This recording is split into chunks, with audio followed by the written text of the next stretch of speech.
y es a la vez la primera reforma pensada en la redistribución del ingreso en México en más de 37 años. Para hablar sobre esto, en la línea el diputado panista Gustavo Madero. ¿Cómo está, diputado? Buen día. Muy buen día, Magda. Muy buen día a todo el auditorio. Bien. Qué bueno. Pues no estaban de acuerdo todos en desindexar el salario mínimo. ¿Por qué se dio la discusión de esta manera?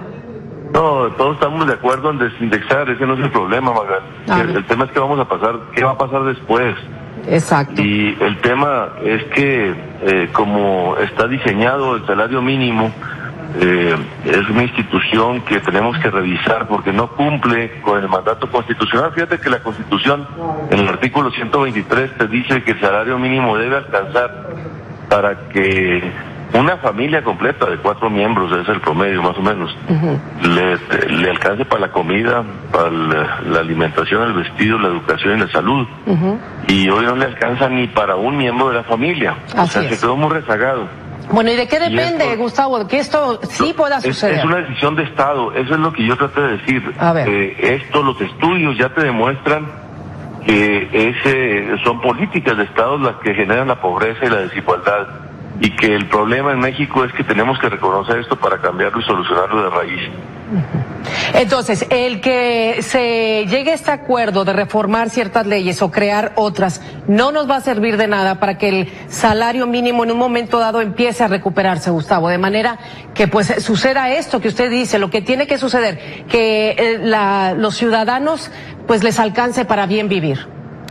Mira, necesitamos cambiar el modelo para que todos los mexicanos, los 114 millones de mexicanos, tengamos todos un piso mínimo que te garantice que tengas para alimentarte, para educarte y para tener salud. A partir de ahí, ya cada quien con su esfuerzo, con su capacidad, pueda ir desarrollando económicamente y tomando las decisiones libremente, pero que nadie en México le falte lo necesario para vivir dignamente. Bueno. Ese es un cambio radical en cómo se concibe un salario mínimo y sí es un esfuerzo que el Estado mexicano debe de garantizar este piso de bienestar para cumplir lo que dice el artículo 123 de la Constitución. Exacto, pero entonces, ¿esto significa un primer paso o ni siquiera eso? No, claro, pero no nos vayamos con la finta de que ya aumentó, fíjate, de 67 a 70.10 centavos. Sí. Y ya con eso ya fregamos. No es por ahí. Tenemos que revisar una política de Estado, es lo que yo estoy pidiendo que se haga. Correcto. Para ver cómo le vamos a garantizar a todas las familias mexicanas un mínimo de bienestar y de ingreso. Y de acuerdo a lo que dice Coneval, estamos muy lejos. ¿Cómo le vamos a hacer, Magda, para que ya no pase más tiempo?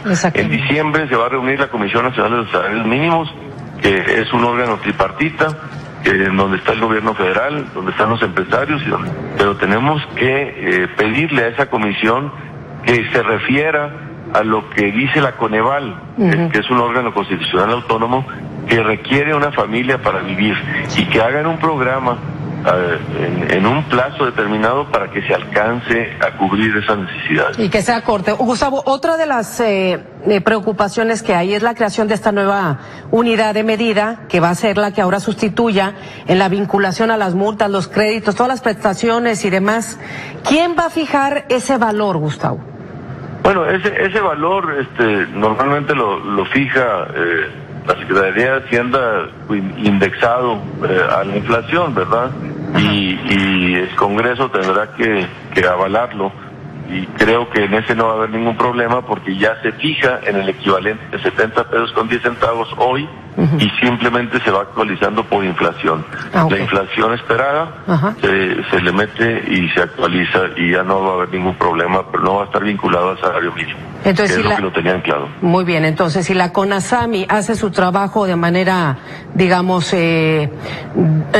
para el bienestar de la ciudadanía, que es lo que se busca, entonces pudiera ser que empiece un camino, el salario mínimo, para recuperar el poder adquisitivo de los ciudadanos. Tenemos que fijar que en 10 años esto se multiplique por 5 lo que tenemos ahorita.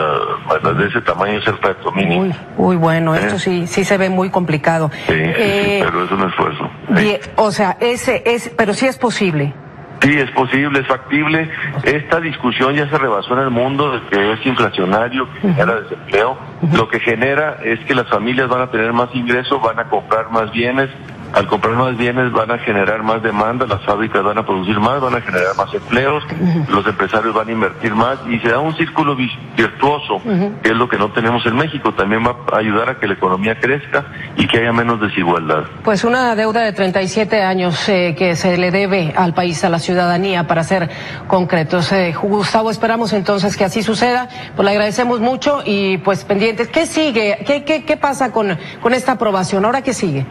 Mira, pues ya se manda su publicación y vamos por primera vez en México, a que las multas, los cálculos de las hipotecas del Infonavit y las prerrogativas de los partidos ya no van a estar indexados al salario, ya va a ser esta unidad de medida.